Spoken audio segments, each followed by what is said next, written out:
Sud Radio Découverte Tourisme, Stéphane Zeremeta. Et bonjour mon cher Stéphane. Bonjour Maxime. Aujourd'hui, nous allons sur un petit rocher, Monaco. Tout petit, c'est le plus petit État indépendant du monde, après le Vatican tout de même, 2 km².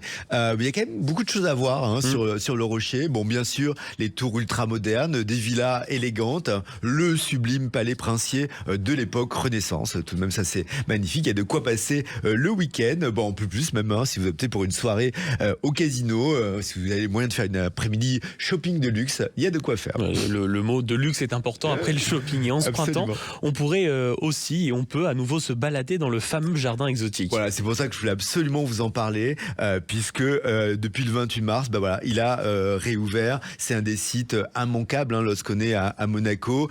Incroyable, absolument, si on est passionné de botanique. Alors, c'est tout de même 15 000 mètres carrés qui surplombent le rocher. Donc, il n'y a pas beaucoup d'espace, mais là, on a ce jardin qui est tout simplement incroyable. C'est un vrai balcon sur la Méditerranée. Alors, c'est pour ça que d'ailleurs, des travaux avaient dû être faits, parce qu'il a fallu consolider le jardin qui est construit dans un secteur complètement escarpé. Donc, pour améliorer notre expérience, des passerelles ont été totalement restructurées, des pergolas, des belvédères, l'éclairage aussi, c'est absolument super. Tout a été remis à neuf. On va vraiment pouvoir profiter de ce site d'exception. En plus, avec les travaux de restructuration, il y a eu des nouveautés, jardin d'enfants, aire de pique-nique, un bar. On va vraiment en profiter et prolonger la visite. Et en quoi ce jardin en soi est exceptionnel ? Alors, déjà, la configuration à flanc de colline est assez exceptionnelle, mais aussi la collection. C'est 20 000 plantes succulentes. C'est un peu l'appellation de ce qu'avant on appelait les plantes grasses.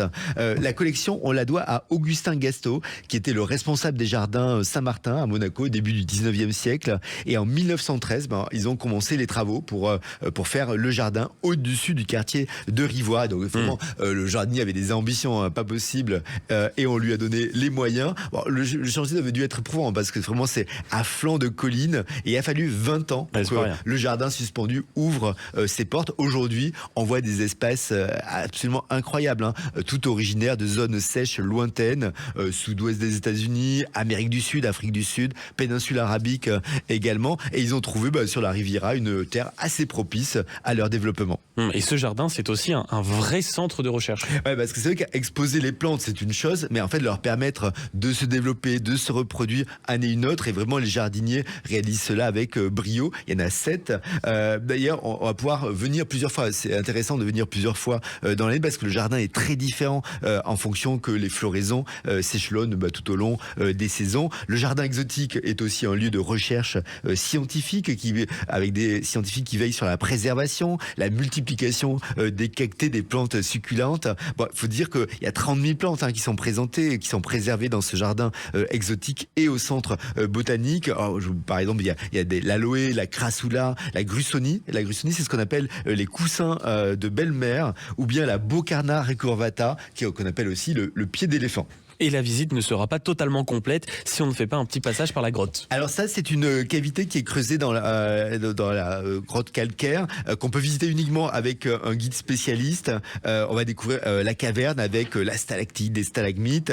La descente est presque au niveau du dessous de la mer, et vraiment c'est un cours d'histoire absolument passionnant. On voit par exemple des fragments d'outils d'hommes préhistoriques qui ont vécu aux abords. Il y a même des restes de leur repas, puisqu'on a trouvé pendant les fouilles des os de cerf, des rennes ou des loups. Bon, alors malheureusement, la visite n'est pas possible quand on a mobilité réduite, parce qu'il faut quand même descendre, il y a 300 marches, donc pas évident d'y aller. Et puis, il y a accessoirement, si on veut finir comme il se doit, et si le sujet nous intéresse, on peut prolonger la visite avec le musée d'anthropologie préhistorique. Absolument, il se trouve à proximité du jardin exotique. Là, il permet un peu de partir sur les traces de l'origine de l'homme. On va y découvrir le résultat des fouilles qui ont été menées sur le territoire, sur les alentours. On revit en fait les étapes de l'évolution majeure au fil des périodes glaciaires, interglaciaires. Les explications sont très claires.